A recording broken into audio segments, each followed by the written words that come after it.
Hello students, welcome to homework help by RG. आज हम यहाँ पर बात करने वाले हैं चैट जीपीटी के बारे में, जिसके बारे में सभी लोग बात कर रहे हैं। जो लोग अभी तक नहीं जानते हैं उनके लिए बता देती हूँ कि चैट जीपीटी एक ऐसा टूल है जिससे आप टेक्स्ट के फॉर्म में कुछ भी पूछ सकते हैं और वो उसका बेस्ट पॉसिबल आंसर आपको लिखकर ही देता है।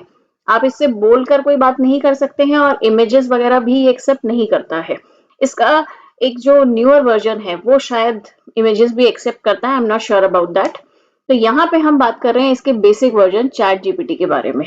क्या चैट जीपीटी को स्टूडेंट्स भी इस्तेमाल कर सकते हैं? क्या चैट जीपीटी के द्वारा दिए गए आंसर्स को हम आंखें मूंद कर विश्वास कर सकते हैं और सीधा अपने एग्जाम में लिख सकते हैं? अगर आपके मन में भी ऐसा कुछ सवाल आया हो तो इस वाली छोटी सी वीडियो से आपके डाउट कुछ क्लियर हो जाएंगे। देखिए, जैसा कि आप जानते हैं हम अपने चैनल पर क्लास 10th इंग्लिश का ही कंटेंट अपलोड करते हैं, तो इसलिए क्लास 10th के ही फर्स्ट फ्लाइट बुक का लेसन है अ लेटर टू गॉड, जिससे मैंने ये क्वेश्चन लिया टेस्ट करने के लिए कि देखते हैं ये कैसा जवाब देता है। तो लेंचो वाले हमारे लेसन में हमें बताया गया था the field was white as if covered with salt. ओलावृष्टि होने के बाद पूरा खेत ऐसा लग रहा था जैसे मानो कि पूरे खेत में नमक बिखरा दिया गया हो। तो ये एक परसेप्शन बेस्ड क्वेश्चन है जो कि सीबीएसई पिछले कुछ सालों से इस तरीके के क्वेश्चंस ला रही है। इसी तरीके के सारे क्वेश्चंस आपको esshout.com पर मिल जाएंगे आंसर्स के साथ। तो क्वेश्चन में पूछा जा रहा है कि यहाँ पर सफेदी को दिखाने के लिए सॉल्ट का इस्तेमाल किया गया है, सॉल्ट वर्ड का। तो सफेद तो और भी बहुत कुछ होता है, शुगर भी होती है, कॉटन भी होती है।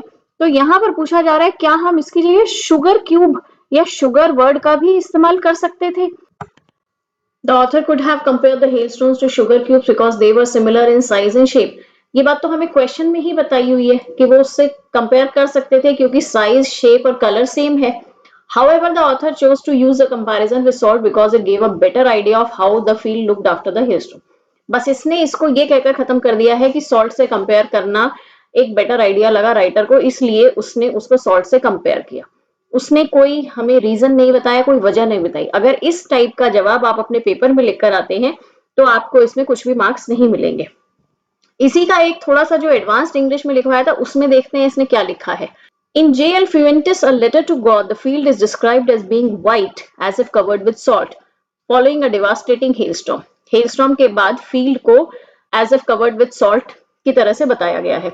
While some may argue that comparing the hailstones to sugar cubes would have been more appropriate due to their similar size and shape, it can be argued that the author's choice to use a comparison with salt was more effective. कैसे argue कर रहे हो, लेकिन वो ये तो नहीं बता रहा ना कि क्या क्या आप रीजन दे सकते हो। This is because the image of a field covered in salt is a more striking and memorable image than a field covered in sugar cubes. अब देखिए इसने कितना वेग सा लॉजिक इसमें लगाया है कि शुगर की बजाय सॉल्ट से जो कवर्ड एक फील्ड है वो ज्यादा मेमोरेबल लगेगा, इसलिए सॉल्ट का इस्तेमाल करना सही है। And it gives readers a better understanding of the extent of the damage caused by the hailstorm. यहाँ पर रीजनरेट रिस्पॉन्स का भी ऑप्शन होता है जहां से आप इससे दोबारा से सेम क्वेश्चन का आंसर मांग सकते हैं। तो मैंने इसको रीजनरेट किया तो इसने मुझे ये वाला जवाब दिया, जिसमें इसने हमें बताया कि सॉल्ट से कंपेयर करने से एक ऐसी इमेज क्रिएट होती है जिसमें कि एक बैरन लैंड यानी कि बंजर भूमि हमें दिखाई देती है, जिससे कि जीवन छीन लिया है, यानी कि अब उस पर कोई भी तरह की फसल नहीं उग पाएगी। इसी तरीके से इसके नीचे वाले में भी इसने बताया बंजर भूमि वाली बात, और साथ के साथ उसने ये भी बताया कि सॉल्ट जो है वो चीजों को जैसे अचार वगैरह को प्रिजर्व करने के लिए यूज किया जाता है, जबकि यहाँ पर सॉल्ट से कवर्ड होने की बात कहकर एक आयरनी क्रिएट की जा रही है कि जीवन देने वाली चीज की बजाय यहाँ पर जीवन ले लिया गया है। इसके बाद मैंने इसे अपना जवाब दिया। आप मेरा लिखा हुआ जवाब पढ़िए और नीचे कमेंट करके बताइए कि आपको तीनों जवाब में से कौन सा जवाब सही लगता है। तो मिलते हैं अगली वीडियो में, तब तक के लिए गुड बाय।